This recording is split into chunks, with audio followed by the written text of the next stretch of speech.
បាទសូមស្វាគមន៍អ្នកទាំងអស់គ្នាមកកាន់មុខម្ហូបថ្មីបាទថ្ងៃនេះដែរខ្ញុំបាន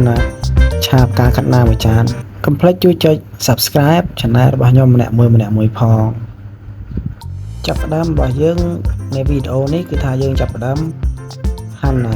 ជាមួយនឹងខ្ទឹមក្រហមហើយជាជំរាបតូចហើយជាមួយនឹងខ្ទឹមចុះរបស់យើងបាទច្រាំវាឲ្យម៉ត់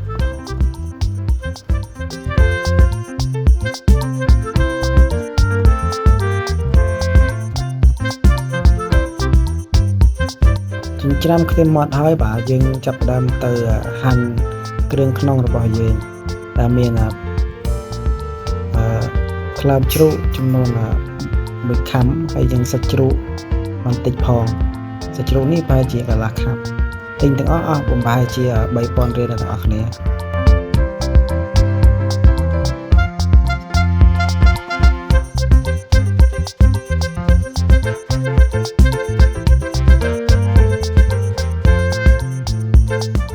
បន្ទាប់ពីយើងហាន់សាច់ជ្រូកហើយបាទយើងទៅចិតម្ទេសបាទម្ទេសធំក្រាន់ណាស់ម្ទេសនេះបាទម្ទេសនោះទុកអត់មានដាក់ហល់ទេបាទដាក់យកឲ្យស្អាតឲ្យឈ្ងុយផងអ្នកនរគ្នាហើយយើងមានដើមខ្ទឹមរបស់យើងបន្តិចដែរបាទយើងហាន់ជាមួយគ្នាបាទទុកតែមួយចានអស់និយាយទៅគ្រឿងផ្សំរបស់យើងហាន់ទុកឲ្យស្រេចតែម្ដង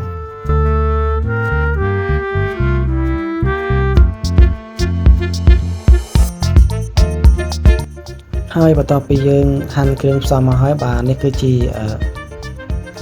ការខាត់ណារបស់យើងបាទដែលយើងទិញមកផ្សារបាទតម្លៃវា 1500 បានប្រហែលជា 2-3 ខាំដែរយើងយកវាមកហាន់ទូចល្មមបាទដើម្បីយើងយកទៅស្រោះទឹកឲ្យវាឆ្អិនទៅយើងដាក់ឆាទៅវាមិនកពុលហើយថាវាពេលយើងឆាទៅវាឆ្អិនលឿនហើយក៏ឆ្ងាញ់ដែរហើយបន្ទាប់មកយើងចាក់ទឹកចូលអ្នកនរគ្នាស្រោះវាឲ្យឆ្អិនមកអ្នកនរគ្នាស្ងោរវាបំពុះឲ្យឆ្អិនអញ្ចឹងមកហើយបន្ទាប់មកទៀតបាទយើងស្រង់វាពេលដែលពុះចេះបាទយើងស្រង់វាដាក់ក្នុង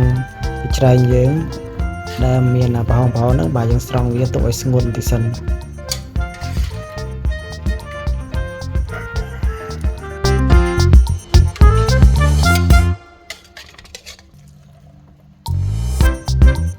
ពេលដែលយើងស្រង់វាបានប៉ុណ្ណេះហើយបាទយើងចាប់ផ្ដើម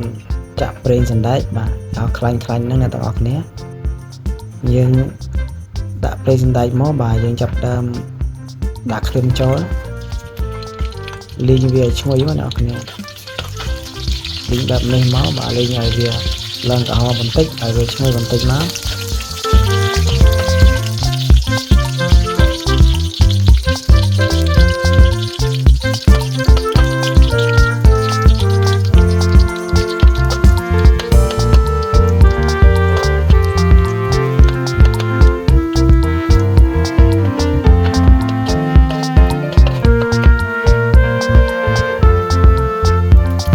តទៅពីលីងបានក្រហមបែបនេះបាទយើងដាក់សាច់ជ្រូកចូលមកអ្នកគ្នាជាមួយនឹងខ្លើមមិញហ្នឹង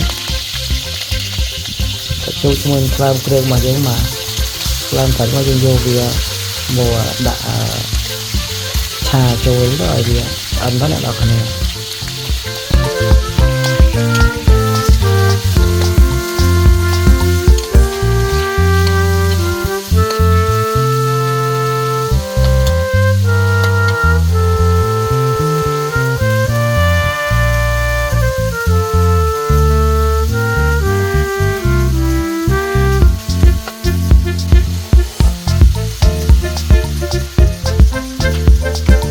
នៅពេលដែលយើងឆាបានប៉ុណ្ណឹងហើយបាទយើងដាក់ស្ករចូលបន្តិច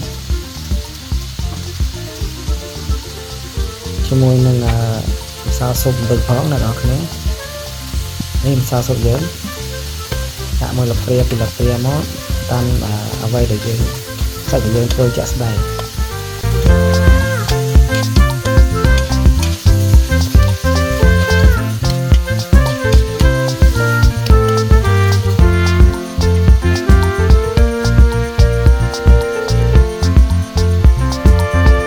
សម្រាប់ខ្ញុំពេលដែលវារាងឆ្អិនម្ល៉េះហើយបាទខ្ញុំចាក់ទឹកចូលបន្តិចបាទដើម្បីដាក់ឲ្យវា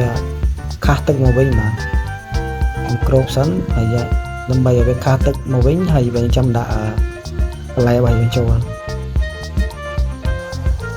ទុកវាមួយសន្ទុះបាទកុំភ្លេចមើលផងវាខ្លោចបាទដល់ពេលថាវាបានក្រហមបែបនេះហើយបាទយើងចាប់ផ្ដើមមកដាក់នេះសាច់ដាក់សាច់ដាក់បន្លែរបស់យើងចូលបាទដូចជាផ្កាខាត់ណាមិញហ្នឹងអ្នកនរគ្នាដាក់វាចូលមកហើយយើងចាប់ផ្ដើមឆាចូលគ្នាមកប្រើវាមកបាទហើយយើងភ្លក់មើលទៅល្មមឲ្យលើកទៅញ៉ាំបាទ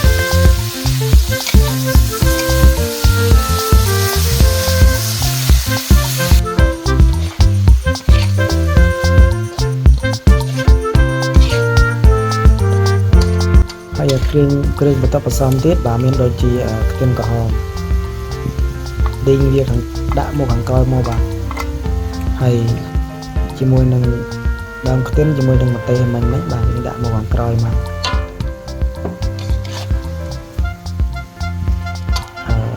ហើយវាឆ្អិនហើយអ្នកនរគ្នាយើងអាចហូបបានហើយអ្នកនរគ្នា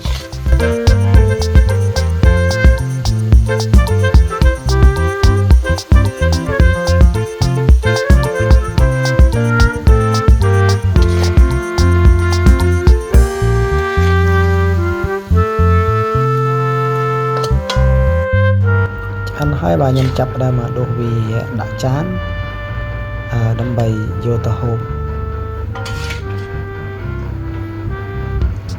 គេអ្នកនរស្អាតដែរអ្នកនរអៀងបាទហ្នឹងហើយអ្នកនរកុំភ្លេចជួយចុច Subscribe Channel និង Follow Page ម្នាក់មួយផង